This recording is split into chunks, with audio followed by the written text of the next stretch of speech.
Hello, Scorpio, Sun, Moon, Rising, and Venus signs. Kamusta kayo? Sana po ay nasa mabuti kayong kalagayan. Welcome back po sa Star Tarot. At kung bago kayo rito, welcome din po kayo. Please subscribe, like, share my videos, and leave me a comment po kung nakaresonate kayo. Thank you. So, tignan natin ang mga messages ni Scorpio. We have the Four of Swords. Scorpio, this is asking you to rest. This is asking you to relax. Diba? Pahinga muna. Ano ka muna, atras ka muna sa kung ano man ang mga worldly things na pinagkakaabalahan ninyo kasi maaaring kayo ay pagod na. No? Maybe you are tired, maybe you are burnout na, drained na, energy drained na. Kaya kailangan na ibalato mo na muna yan sa sarili mo. No? Konting oras lang, 'di ba? Konting panahon na para makabawi ka lang muna din ng stress sa katawan, no? Bigyan mo ng kuha ka ng quality sleep kasi alalahanin ninyo na kapag tulog tayo during sleep, that's when our body repairs. That's when our body is recuperating and rejuvenating. Okay? Diyan lang bumabawi, no, yung katawan natin. Yung mga cells ng katawan natin, dun pa lang siya nagre-repair pag tulog tayo. Kaya, ibigay mo yan sa sarili mo, no? Magkaroon ka ng quality sleep. Kasi baka lagi kayong kulang sa tulog or baka ang iba sa inyo baka hindi na natutulog lately dahil for whatever reason. Okay? So, pahinga. Probably, ang iba din sa inyo rito, baka kailangan mo muna na magpahinga din, umatras muna ng kahit saglit lang sa kung ano man ang inyong pinoproblema or iniisip, no, na maaring related sa usaping puso, no, merong heart dito, so baka merong usaping love life na kailangan pag-isipan, no? So, pahinga ka muna para na makapag-isip-isip ka. 'Di ba? Kasi kapag laging busy ang katawan, for sure ang isip mo busy din yung ganon, 'di ba? So, what else? We have 10 of Pentacles. Okay. So, 10 of Pentacles is it's about stability, no, security, financially. This is also you doing things para ma-ensure mo, no, na magkakaroon ka ng established na financial future. So, pwedeng meron din ditong financial gain, maaaring merong kaperahan na dadating sa inyo, maaaring merong mga financial blessings na dadating na makakatulong sa inyo para kayo ay makapag-ipon at magkaroon kayo ng pagkakataon to lay a solid foundation, no, sa inyong kaperahang aspeto. Okay? So, good luck sa'yo.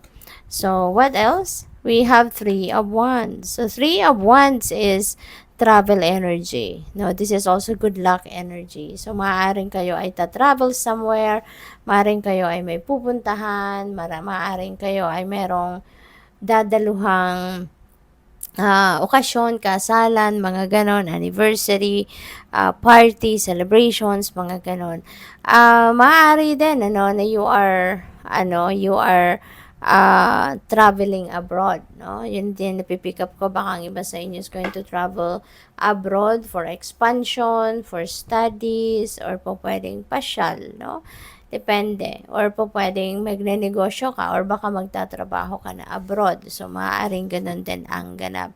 Ang maganda rin dito kasi kung meron kayong mga, kunyari, sisimulang bagong chapter sa buhay mo, negosyo or career, mga ganon, this is the time, no? This is the time na kung magsisimula ka ngayon, you can expect success.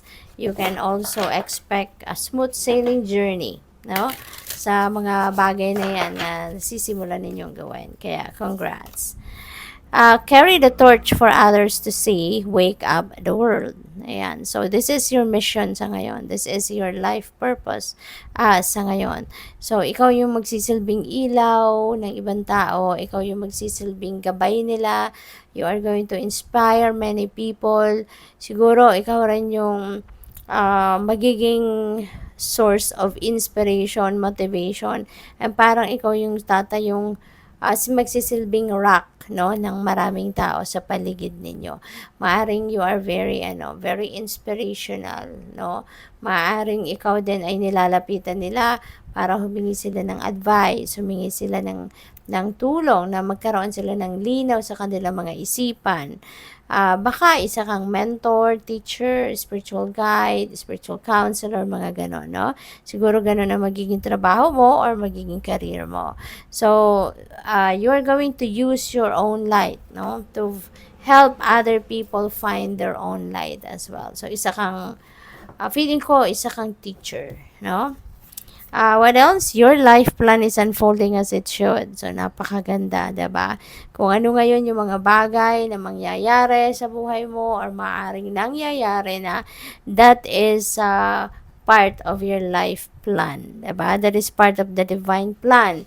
No, na kung paano ito nag-unfold sa buhay mo sa ngayon, ay ganun talaga ang nakaplano ng divine universe para sa'yo. So, what else? We have listen to the voice within when it persists. Kasi ibig sabihin nito na napaka-importante niyan. 'Di ba? Listen to your inner voice kasi kung yan ay paulit-ulit at laging nandiyan, 'di ba? Paulit-ulit at laging nandiyan, kinukulit ka. Ibig sabihin nito na importante itong mga mensaheng ito. There are important guidance na kailangan mong marinig kaya dapat pakinggan mo ito. Okay?